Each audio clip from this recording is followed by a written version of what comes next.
علیہما پس نہیں ہے ان دونوں کے اوپر گناہ ان یصلحا کہ وہ صلح کر لیں بینہما صلحا آپس میں صلح کر لینا والصلح خیر اور صلح میں ہی بہتری ہے وَأُحْضِرَتِ الْأَنفُسُ الشُّحَّ اور حاضر کیے گئے ہیں نفس کے ساتھ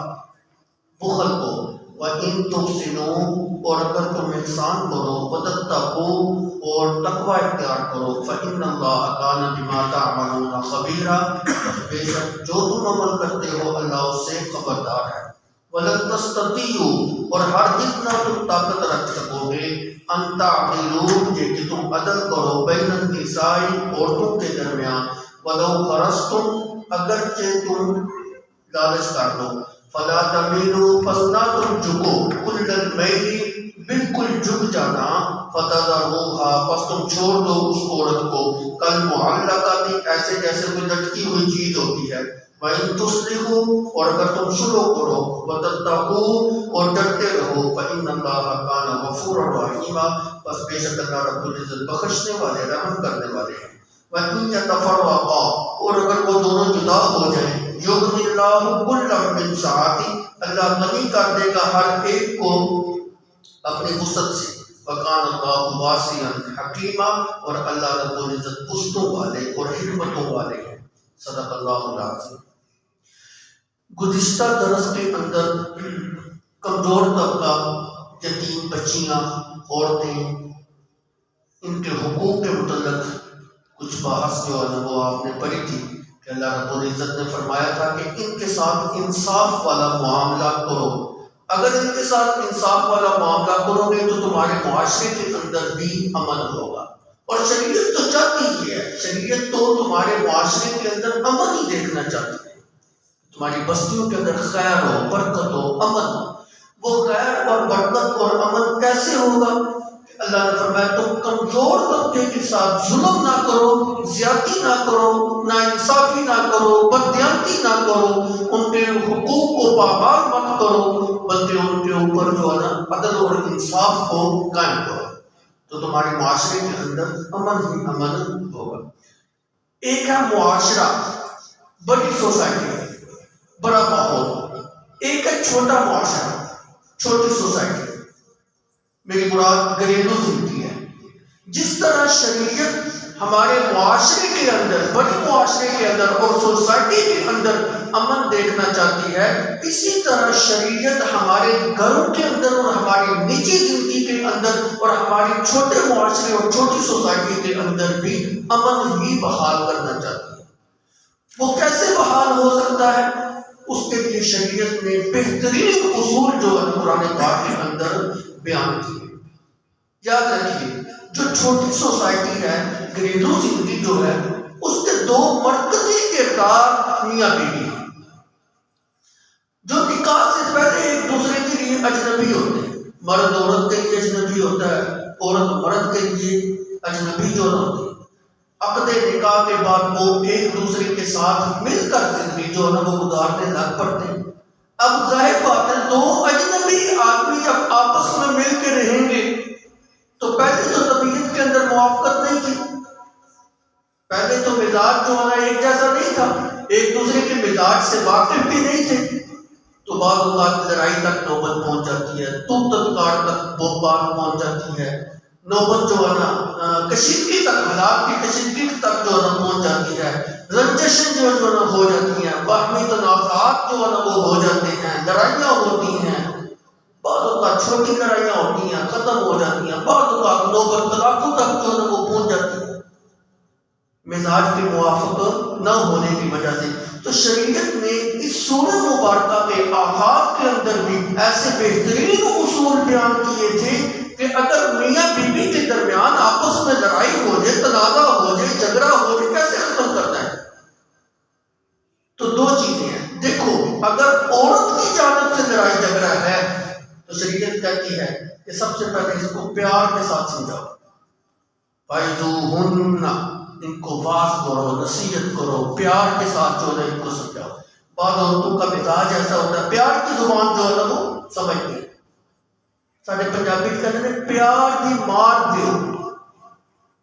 اگر میٹھی گولی دینے سے صحت یاب بندہ ہوتا ہو تو اس کو کڑوی گولی کھلانے کی کیا ضرورت ہے؟ گڑ دینے سے اگر کوئی بندہ صحت یاب ہوتا ہو تو اس کو کڑوی دوائی جو ہے نا وہ کھلانے کی کیا ضرورت ہے؟ تو سب سے پہلا اصول فَإِذُوهُنَّ، ان کو پیار کے ساتھ جو ہے سمجھاؤ، اپنے رشتوں سے آگاہ کرو، اپنے والدین کی جو ہے نا بارے میں بتاؤ، یہ میرے والدین ہیں، یہ میری اولاد ہے، یہ میرے بہن بھائی ہیں، یہ تیری ساس ہے، یہ تیری نند ہے، ان کے ساتھ تم نے محبت کے ساتھ، پیار کے ساتھ، شفقت کے ساتھ، محبت اور مودت اور رحمت والا سلوک کرنا۔ ان کو تم نے اپنا ماں باپ سمجھنا ہے، ان کو تم نے اپنا بہن بھائی سمجھنا ہے۔ پیار کے ساتھ سمجھاؤ گے وہ سمجھ جائے گی۔ اگر نہیں سمجھتی، حالات اس سے بھی زیادہ کشیدہ ہیں تو دوسرے نمبر پہ شریعت یہ کہتی ہے وَاهْجُرُوهُنَّ فِي الْمَضَاجِعِ، اپنے بستر کو اپنی عورتوں سے جدا کر۔ اب بعض عورتیں جو شریف النفس عورتیں جو ہوتی ہیں وہ اس چیز کو برداشت نہیں کر سکتے کہ میرا خاوند مجھ سے ناراض ہے، اور اتنا ناراض ہے کہ اس نے مجھ سے بستر بھی جو ہے نا وہ جدا کر دیا ہے۔ اگر اس سے سمجھ جائے بات ختم ہو گئی، نہیں سمجھتی تیسرا درجہ جو ہے نا شریعت نے یہ بیان کیا ہے وَاهْجُرُوهُنَّ وَاضْرِبُوهُنَّ، ان کو مارو۔ اور یہ مارنے سے مراد یہ نہیں ہے کہ ان کی ہڈی پسلی ایک کر دو، لال پیلا کر دو، گوشت اور ہڈیاں بالکل جدا جو ہے نا وہ ہو جائے، الٹا ٹنگ کے رکھ دو، نہ جی۔ شریعت کہتے ہیں ہلکی مار، تو تھپڑ مار لیا، تو مک مار لیا۔ بعض لوگ ایسے ہوتے ہیں کہ وہ اس کو بھی بڑا جو ہے محسوس کرتے ہیں، عورتوں کی نفسیات ایسی ہوتی ہے، ویسے بھی کمزور ہے جی اپنی خلقت کے اعتبار سے، اس لیے زیادہ نہیں مارنا، بالکل ہلکی مار جو ہے ان کو دو تھپڑ لگا دیا، کوئی جو ہے نا چانٹ چپٹ جو ہے نا وہ لگا دیا۔ تو یہ تین چیزیں، تین اسلوب شریعت نے بیان کی۔ نمبر ایک، ان کو سمجھاؤ پیار کے ساتھ۔ نمبر دو، نہیں سمجھتی تو پھر اس کو جو ہے نا اس سے بستر جدا کر دو۔ نمبر تین، پھر بھی نہیں سمجھتی تو پھر اس کو جو ہے ہلکی مار جو ہے نا مار۔ اگر حالات بہتر ہو گئے پھر تو ٹھیک ہے، اور اگر پھر بھی حالات بہتر نہیں ہوتے تو پھر شریعت کہتی ہے وَإِنْ خِفْتُمْ شِقَاقَ بَيْنِهِمَا فَبَعْثُوا حَكَمًا مِّنْ أَهْلِهِ وَحَكَمًا مِّنْ أَهْلِهَا إِنْ يُرِيدَا إِصْلَاحًا يُوَفِّقِ اللَّهُ بَيْنَهُمَا إِنَّ اللَّهَ كَانَ عَلِيمًا خَبِيرًا۔ ایک حاکم مرد کے قبیلے سے لے آؤ اور ایک حاکم عورت کے قبیلے سے لے آؤ، وہ دونوں سر جوڑ کے بیٹھ جائیں اور ان کے تنازع کو ختم کرنے کی کوشش کریں، مسئلے کو حل کریں کہ کیسے جو ہے ان کے تنازعات کو جو ہے ختم کیا جا سکتا ہے، کیسے ان کی لڑائی کو جو ہے ختم کیا جا سکتا ہے، کیسے ان کے گھر کو دوبارہ جو ہے آباد کیا جا سکتا ہے، اور ان دونوں کی نیت بھی صلح والی ہو۔ اگر وہ صلح کے ارادے سے آئیں گے یوفق اللہ بینہما، اللہ بھی ان کو توفیق عطا فرمائے گا، اور اللہ کی رحمت اور مدد بھی شامل حال ہوگی، مسئلے سیدھے ہوتے ہیں۔ لیکن ہوتا یہ ہے کہ جن کو حاکم تسلیم کیا جاتا ہے بعض اوقات وہی جو ہے ٹانگ مارنے والے ہوتے ہیں، وہی مسئلے کو بگاڑنے والے ہوتے ہیں۔ بہرحال اس لیے شریعت نے کہا کوئی سمجھدار عادل بندہ جو ہے شریف النفس ہمدرد قسم کا جو خیر خواہ قسم کا بندہ ہے اس کو حاکم جو ہے بناؤ۔ ایک حاکم مرد کی طرف سے ہو گئے، ایک حاکم عورت کی طرف سے ہو گئے۔ خاندان کے اندر ایسے افراد ہوتے ہیں جن کی کوشش جو ہے وہ یہ ہوتی ہے کہ ان دونوں کا ہم نے صلح کروا دیا اور ان دونوں کو جو ہے ساتھ لے کے جو ہے وہ چلنا ہے اور خاندان کو آباد کرنا ہے۔ اگر جو ہے طلاق تک نوبت پہنچ گئی تو پھر جو ہے بات بگڑ جائے گی، ہمارے قبیلے کی اور برادری کی بھی جو ہے بڑی بےزتی اور رسوائی ہے۔ تو کتنے پیارے اصول قرآن پاک کے اندر جو ہے نا اللہ رب العزت نے بیان کیے۔ اگر پھر بھی نفع نہیں ہوتا تو شریعت نے پھر آخری آپشن تو پھر طلاق رکھا ہی ہے۔ فَإِمْسَاكٌ بِمَعْرُوفٍ أَوْ تَسْرِيحٌ بِإِحْسَانٍ، پھر جہاں اس کو اچھے طریقے سے رکھو یا پھر اچھے طریقے سے اس کو رخصت کر دو، اطلاق کے بعد کی جو ہے نا وہ بات ہے۔ بہرحال یہ تو میں نے بات بتائی کہ جب عورت بد دماغ ہو، لیکن بسا اوقات معاملہ الٹا بھی ہوتا ہے، مرد بد دماغ نکل آتا ہے، مرد کا مزاج سخت ہوتا ہے جی، مرد لڑائی کے اوپر اتر رہا ہوتا ہے جی، مرد کی وجہ سے حالات کشیدہ جو ہے نا ہوتے ہیں جی، مرد کی وجہ سے سارا فتنہ فساد جو ہے نا وہ پھیلا ہوا ہے جی، مرد ہی اپنے گھر کو برباد کرنے کے اوپر تلا ہوا ہے، بعض اوقات یوں بھی جو ہے نا وہ ہوتا ہے۔ تو اس کا پھر کیا طریقہ کار ہے؟ آج کی آیت مقدسہ کے اندر اسی کا جو ہے وہ ذکر خیر ہے، اور سورت کے آغاز کے اندر عورت کی بد دماغی کے متعلق بات تھی۔ یہاں پہ اگر مرد جو ہے نا بد دماغ نکل آیا ہے اور جو ہے نا اپنے گھر کو خراب کرنے کے اوپر تلا ہوا ہے، خرابی کا جو ہے نا باعث مان رہا ہے، تو پھر جو ہے نا آج کی آیات مقدسہ کے اندر اس کا ذکر ہے۔ اوپر دیکھیں، وَإِنِ امْرَأَةٌ خَافَتْ مِنْ بَعْلِهَا نُشُوزًا أَوْ إِعْرَاضًا، اگر عورت ڈرتی ہو اپنے خامد کی جانب سے کہ وہ نافرمان ہوگا،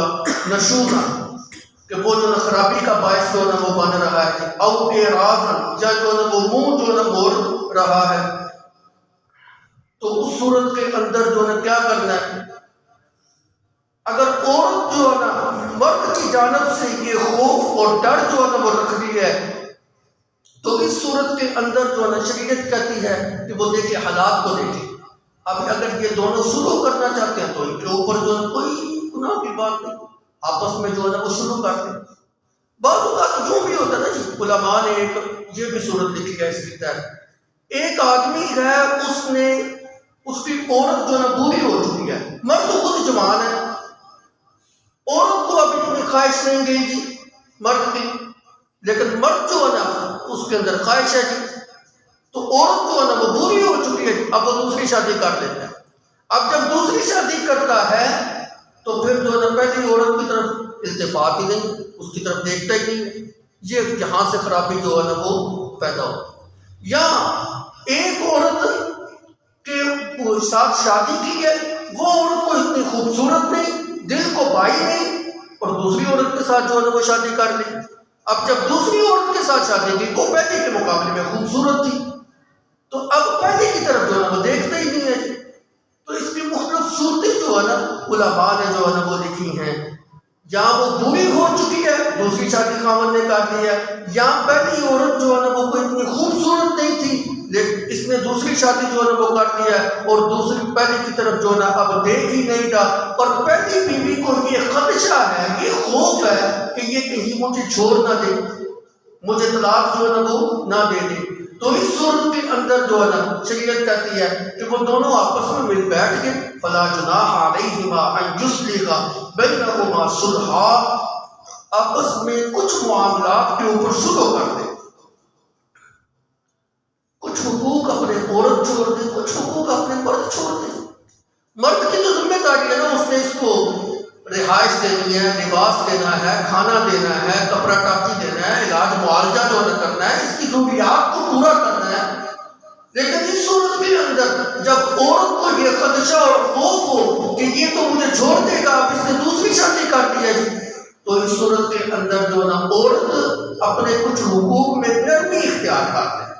مثال کے طور پہ اس کو یوں کہہ دے کہ تو نے مجھے اتنا حق مہر دینا تھا، اچھا میں تجھے اتنا حق مہر جو ہے نا معاف کرتی ہوں، تو مجھے طلاق دے۔ کیونکہ بڑھاپے کی وجہ سے رغبت تو اس کو مرد کی ویسے ہی نہیں رہی ہے، جوانی تو اس کی ڈل گئی ہے، ختم ہو گئی ہے، اور اپنا گھر بچانے کے لیے وہ جو ہے اپنے حقوق کے اندر نرمی کر دے۔ مثال کے طور پر اپنے حق مہر کو چھوڑ دیتی ہے، اپنے نام نفقے کے اندر کوئی کمی واقع کر دیتی ہے۔ اب جتنا خرچہ اس نے اس کو دیتا تھا، اب کہتی ہے کہ مجھے آدھا خرچہ دو لیکن طلاق مجھے نہ دے، تو خرچے کے اندر جو ہے کمی کر دیتی ہے، باڑی کے اندر کمی کر دیتی ہے۔ مثلا شریعت تو یہ کہتی ہے کہ جس کی دو بیویاں ہیں، دونوں کے ساتھ عدل والا معاملہ کرنا ہے، ایک دن اس کے پاس رہنا ہے، ایک دن اس کے پاس رہنا ہے۔ یہ اپنی باڑی جو ہے اپنی دوسری سوتن کو جو ہے وہ ہبا کر دیتی ہے، چلو زیادہ دن تم اس کے پاس رہ دو، کبھی کبھار میرے پاس آ کر بھی خیر خبر جو ہے وہ دے دیا کرو۔ اس طرح اپنے حقوق کے اندر کچھ نرمی کر کے اپنے خاوند کے ساتھ سلوک کر دیتی ہے۔ تو شریعت کہتی ہے جس معاملات پر اور جن شرائط کے اوپر ان دونوں نے آپس میں مل بیٹھ کے سلوک کی ہے، اگر کوئی بندہ اپنا حقوق سے دستبردار ہوتا ہے تو کوئی اس کے اندر گناہ کی بات نہیں۔ لیکن اگر کسی عورت نے اپنے حقوق سے دستبرداری کا اعلان نہیں کیا، پھر جو ہے نا خامد اس کے حقوق پورے نہیں کرتا، پھر اس نے عدل نہیں کیا، پھر اس نے انصاف نہیں کیا، یہاں پہ اس کو اجازت نہیں ہے، یہاں پہ وہ گناہگار ہوگا۔ ہاں عورت اپنے حقوق سے خود دستبرداری کا اعلان کرتی ہے تو پھر اس کے لیے جو نا اجازت ہے، پھر اس کے لیے جو نا کوئی گناہ کی بات نہیں۔ جتنے حقوق کے اوپر جو نا شرائط مقرر ہو گئی ہیں بس اتنے پورے کر دیں تو پھر بھی جو ہے نا وہ صحیح ہے۔ تو حقوق کے اندر عورت جس وقت نرمی اختیار کرے گی اپنے گھر کو بچانے کے لیے کہ اگر میں نرمی نہیں کرتی یہ تو مجھے طلاق دیتا ہے، تو نقصان کس کا ہے؟ زیادہ نقصان تو عورت کا ہے۔ اس لیے اپنے حقوق کے اندر تھوڑی سی کمی کر کے سلو کر لو اس سے، اور جو ہے نا اپنے گھر کو بچانے کے حد الامکان جو ہے نا کوشش کرو۔ اور حدیث مبارکہ کے اندر اس کے واقعات بھی ملتے ہیں۔ اما خدیجہ الکبریٰ رضی اللہ تعالی عنہا کی وفات کے بعد نبی علیہ السلام نے بہت ساری شادیاں کی۔ آپ صلی اللہ علیہ وسلم نے 11 شادیاں جو کی۔ حضرت سودا رضی اللہ تعالی عنہا کے ساتھ جس وقت شادی کی آپ بڑی عمر کی تھی، تو نبی علیہ السلام نے آپ کو طلاق دینے کی جس وقت کوشش کی، طلاق دینا چاہا، اما سودا رضی اللہ تعالی عنہا کو پتہ چلا تو آپ نے نبی علیہ السلام کو کہا یا رسول اللہ میں اپنی باری جو ہے نا اما عائشہ صدیقہ رضی اللہ تعالی عنہا کو ہبہ کرتا ہوں، آپ مجھے طلاق نہ دیں، میں آپ کی زوجیت کے اندر رہنا چاہتی ہوں، میں اپنے آپ کو اس شرط سے محروم نہیں کرنا چاہتی کہ قیامت کے دن جو ہے نا میں محمد عربی صلی اللہ علیہ وسلم کی بیوی جو ہے نا بنا کے اٹھائی جاؤں۔ یہ شرف جو ہے نا میرے پاس رہنا چاہیے، میں اس سے محروم نہیں ہونا چاہتی۔ بے شک دنیا کے اندر اب میں عمر رسیدہ ہوں، مجھے کوئی اتنی حاجت تو نہیں ہے کسی مرد کی، نہ ہی میری کوئی خواہشات ہیں، جذبات ہیں، لیکن میں جو نا آپ کی زوجیت کے اندر جو نا رہنا چاہتا ہوں۔ تو انہوں نے اپنی جو حق تھا اس سے وہ دستبرداری کا اعلان کر دیا کہ میں اپنی باری میں جو نا عائشہ صدیقہ کو ہبہ کرتی ہوں۔ یہی وجہ ہے کہ نبی صلی اللہ علیہ وسلم ہر بیوی کے گھر میں ایک ایک دن رہتے تھے، اور اما عائشہ صدیقہ رضی اللہ تعالی عنہا کے گھر میں 2 دن گزارتے تھے، ایک ان کی باری کا دن اور ایک اما عائشہ حضرت سودا رضی اللہ تعالی عنہا نے جو ان کو ہبہ کیا تھا اس کی وجہ سے وہ 2 دن جو ہے نا نبی صلی اللہ علیہ وسلم ان کے گھر میں گزارتے تھے۔ تو عرض کرنے کا مقصد یہ ہے کہ عورت اگر اپنے حقوق کے اندر کوئی نرمی کر دے، اپنے حقوق سے دستبرداری کا اعلان کر کے اگر اپنے گھر کو بچائے تو یہ اس کے لیے بہت بہتر ہے۔ تو قرآن کہتا ہے فلا جناح علیہما ان یصلحا بینہما صلحا، نہیں ہے گناہ ان دونوں کے اوپر کہ وہ آپس میں ایک دوسرے کے ساتھ صلح کر دیں۔ اور دیکھیں نا قرآن نے الفاظ کیسے بولے، بینہما، آپس میں میاں بیوی آپس میں بیٹھ جائیں، تیسرے بندے کو درمیان میں آنے کی ضرورت ہی نہیں ہے۔ آپس میں بیٹھ کے جو وہ شرائط طے کر لیں گی، آپس میں بیٹھ کے جن شرائط کے اوپر وہ سلو کر لیں گی، گھر کی بات گھر کے اندر ہی رہ جائے۔ اور تیسرا بندہ جب وہ باہر سے آئے گا تو پوری فیملی کے اندر، پورے خاندان کے اندر بات نشر ہوگی۔ ایسے میاں بیوی ہیں ہر وقت لڑتے جھگڑتے رہتے ہیں، کبھی کوئی سلو کرانے کے لیے جا رہا ہے، کبھی کوئی سلو کرانے کے لیے جا رہا ہے، اور پھر بات یہاں تک بھی ختم نہیں ہوتی بلکہ کچھ راز نیاز کی باتیں بھی ان سے بھی وہ آگاہ ہوگا۔ تو گھر کی باتیں جو ہے نا وہ باہر نہیں، شریعت تمہاری 4 دیواری کا لحاظ کرتی ہے، شریعت تمہاری پردہ داری کرتی ہے، شریعت تمہارے عیبوں کو چھپا کے رکھتی ہے، شریعت تمہارے گھر کے راز کی باتوں کے اوپر پردہ ڈالتی ہے، لہذا تم بھی بینہما، آپس کے اندر بیٹھ کے ایک دوسرے کے ساتھ سلوک کرو۔ اول تو یہ ہے، ہاں حالات ناگزیر ہو جائے، جیسے آپ نے اسی صورت کے آغاز میں پڑھا تھا کہ ایک مرد کی جانب سے حاکم بن جائے، ایک عورت کی جانب سے حاکم بن جائے، لیکن وہ بات کا مرحلہ ہے کہ جب پھر بھی جو نباہ نہیں ہو رہا، پھر بھی جو وہ آپس میں راضی نہیں ہوتے تو پھر یہ کام کر لو، وگرنہ پہلے درجہ یہ ہے کہ آپس کے اندر بیٹھ کے جو ہے نا وہ سلو کر دو۔ بس سلو خیر، قرآن کہتا ہے سلو کے اندر ہی خیر ہے۔ اگر سلو کرنے کے لیے تمہیں کچھ اپنے حقوق چھوڑنے پڑے، اپنے گھر کو بچاؤ، اس کے اندر خیر ہے، سلو کے اندر خیر ہے، اور تعلق کو ختم کرنے کے اندر شر ہے۔ سلو کے اندر تمہارے لیے خیر ہے، برکت ہے، رحمت ہے، سعادت ہے، اور قطع تلقی کے اندر تمہارے لیے بہت زیادہ مسائل ہیں۔ اور ہم نے ایسے لوگ دیکھیں، ایسی عورتیں دیکھیں جنہوں نے جب وہ اپنے خاوند کی چھتری سے نکلی خامد کے رویے سے تنگ آ کے انہوں نے اپنے خامد کو چھوڑا، بچے بھی ذلیل ہوئے، گھر بار بھی جو ہے ختم ہوا، اولاد بھی جو ہے یا باپ کی شفقت سے محروم ہوئی یا ماں کی شفقت سے محبت ہوئی، نہ اولاد کو باپ کی محبت صحیح طریقے سے مل سکی، نہ جو ہے نا ماں کی محبت جو ہے وہ صحیح طریقے سے مل سکی، اور تربیت بھی صحیح طریقے سے نہیں ہو سکی۔ تربیت کے دو پہلو ہوتے ہیں، کچھ تربیت ماں نے کرنی ہوتی ہے، کچھ تربیت باپ نے کرنی ہوتی ہے۔ جب دونوں میں سے ایک نہیں ہوگا تربیت کیسی ہوگی؟ اللہ اکبر، اللہ رب العزت نے کیسے کیسے اصول جو ہے نا وہ بیان کیے۔ وَالصُّلْحُ خَيْرٌ، تمہاری خیر سلو کے اندر ہے، اپنا بھی لحاظ کرو، اپنے خاندان کا بھی لحاظ کرو، اپنے بچوں کا بھی لحاظ کرو، ان کی تربیت کا بھی لحاظ کرو۔ اگر جو قطع تلقی کرو گی تمہارا بھی نقصان ہے، تمہارے بچوں کا بھی نقصان ہے، تمہارے گھر والوں کا بھی نقصان ہے، تمہارے قبیلے کا بھی نقصان ہے، تمہارے خاندان والوں کا بھی نقصان ہے۔ اس لیے اللہ رب العزت نے فرمایا وَالصُّلْحُ خَيْرٌ، اور یہ نہ سمجھے کہ یہ صرف میاں بیوی کے ساتھ ہی متعلق ہے۔ کبھی لڑائی دو آدمیوں کے درمیان ہوتی ہے، کبھی لڑائی دو خاندانوں کے درمیان ہوتی ہے، کبھی لڑائی میاں بیوی کے درمیان ہوتی ہے، کبھی لڑائی دو ریاستوں کے درمیان ہوتی ہے۔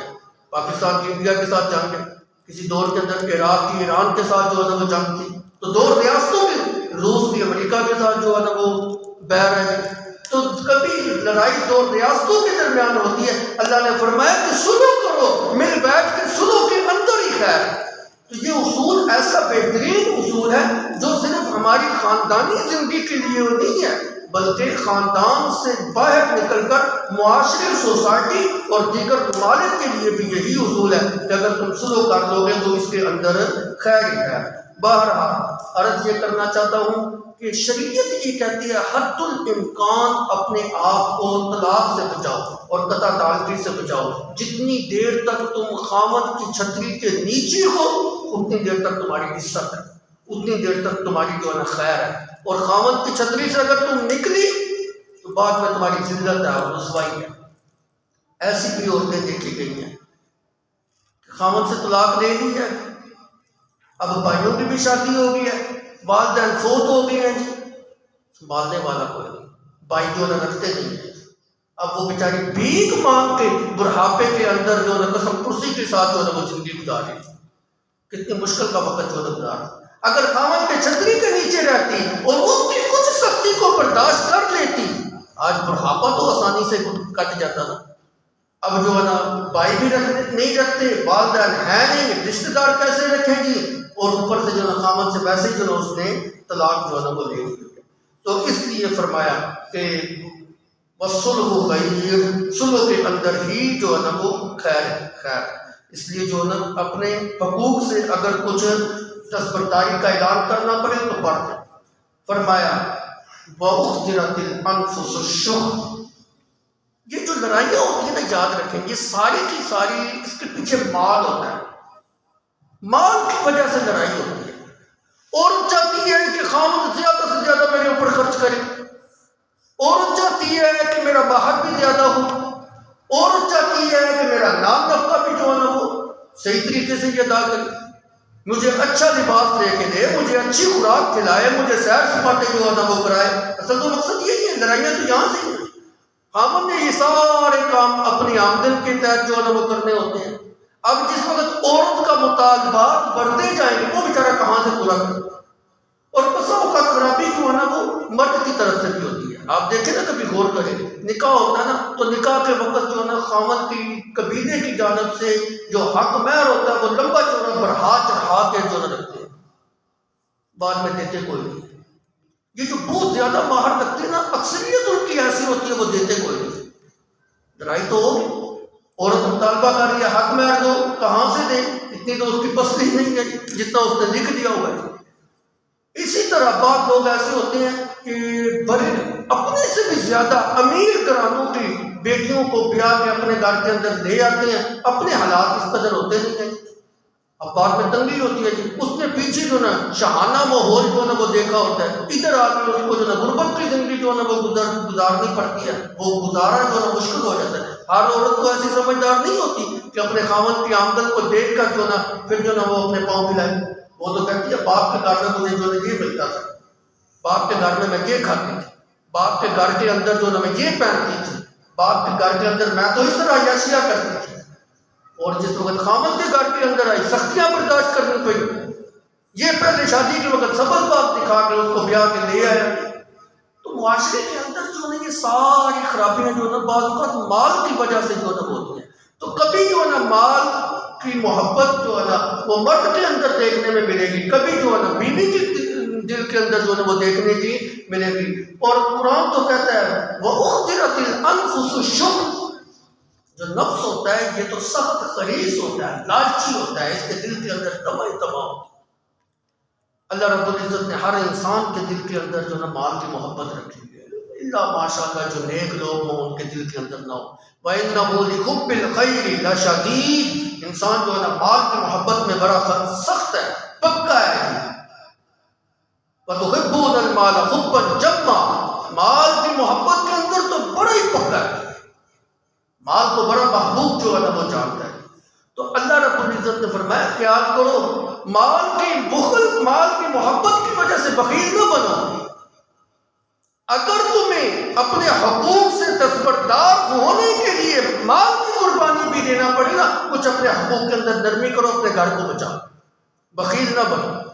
نفس تو تمہیں بخل کا حکم دیتا ہے، بخل کو چھوڑو، مال کی قربانی بھی اگر دینا پڑے، یہ عورتوں کو بھی حکم ہے، مردوں کو بھی حکم ہے۔ عورتوں کو بھی چاہیے کہ اپنے مردوں سے اس طرح بے جا مطالبات نہ کریں، اور مردوں کو بھی چاہیے کہ ان کو سبز باغ نہ دکھائیں، دونوں کے لیے یہ جو نہ ہوگا۔ اور ایک معنی یہ بھی ہے وَأُحْضِرَتِ الْأَنفُسُ الشُّحَّ، انسان اپنے نفس کے حق میں بڑا سخت لالچی اور خریص ہے، دوسرے سے یہ مطالبہ کرتا ہے کہ یہ میرے حقوق پورے کرے۔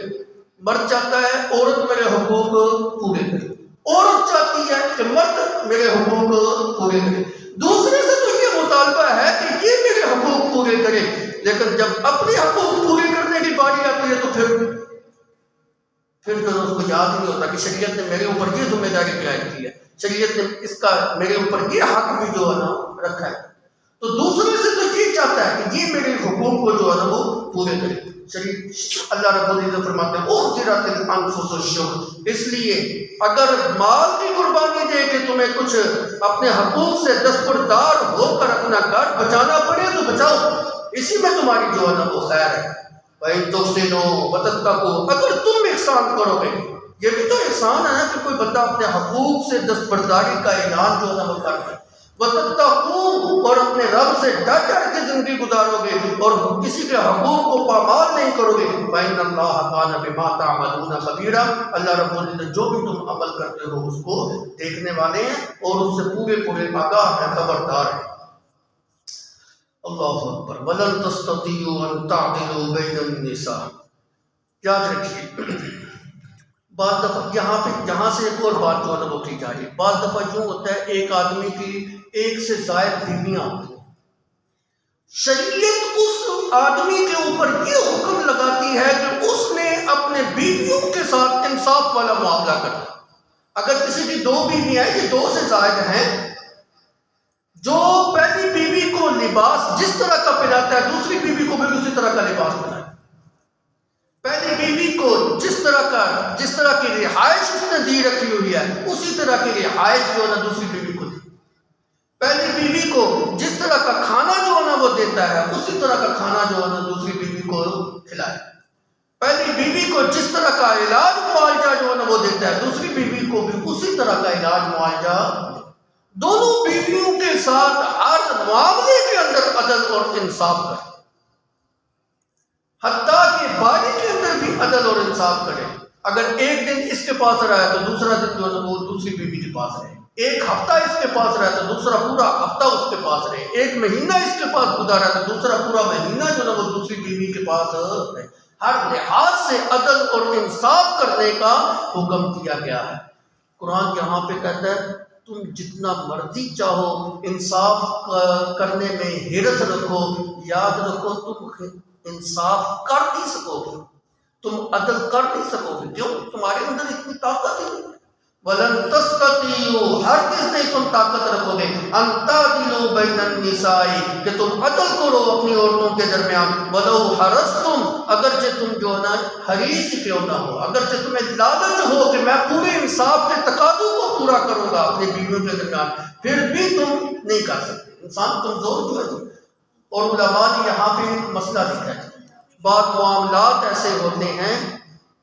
کہ جس کا تعلق دل کے ساتھ ہوتا ہے، ایک ہے اخراجات کے ساتھ، نان نفقے کے ساتھ، معاملات کے ساتھ، وہ تو انسان جو ہے جیسے کیسے بھی اس کو پورا کرنے کی کوشش کرے گا، عدل کرنے کی کوشش کرے گا۔ کچھ معاملات دل کے ساتھ ہوتے ہیں، مثال کے طور پہ ایک عورت جو ہے نا وہ بڑی خوبصورت ہے، دوسری بیوی جو ہے نا اس کی اتنی خوبصورت نہیں، اب جو خوبصورت بیوی ہے اس کے ساتھ محبت زیادہ ہے، قلبی لگاؤ زیادہ ہے جی، اب محبت کا تعلق دل کے ساتھ ہے جی، اب اس کے اندر جو ہے نا وہ انصاف کرنا بھی چاہے نہیں کر سکتا، اب دل کو کیسے جو ہے اس بات کے اوپر آمادہ کرے کہ جتنی محبت اس کے ساتھ کر رہا ہوں اتنی اس کے ساتھ کرے، وہ تو دل کا معاملہ، وہ تو اللہ کے ہاتھ کے اندر ہے۔ اسی لیے نبی صلی اللہ علیہ وسلم اپنے 11 بیویوں کے اندر عدل اور انصاف کرنے کے باوجود اللہ کے حضور یہ دعا جو ہے نا مانگا کرتے تھے، اے اللہ یہ جو میں نے منصفانہ تقسیم جو ہے نا وہ کی ہوئی ہے، یہ تو میں نے اپنے اختیار سے جو ہے نا وہ کی ہوئی ہے، باقی میرے دل کا جو میلان ہے اس کے اوپر میرا مواخذہ نہ کرنا، یہ میرے کنٹرول میں نہیں، یہ تو تیرے کنٹرول میں۔ اور حدیث مبارکہ کے اندر آتا ہے سب سے زیادہ پیار اور محبت اما عائشہ صدیقہ رضی اللہ تعالی عنہا کے ساتھ نبی صلی اللہ علیہ وسلم کی۔ اب اس کے اوپر دل کا کنٹرول نہیں، تو یہی قرآن کہتا ہے کہ اگر تم انصاف کرنا بھی چاہو، تمہارے اندر وہ طاقت ہی نہیں ہے کہ تم انصاف اور عدل جو ہے نا اپنی بیویوں کے ساتھ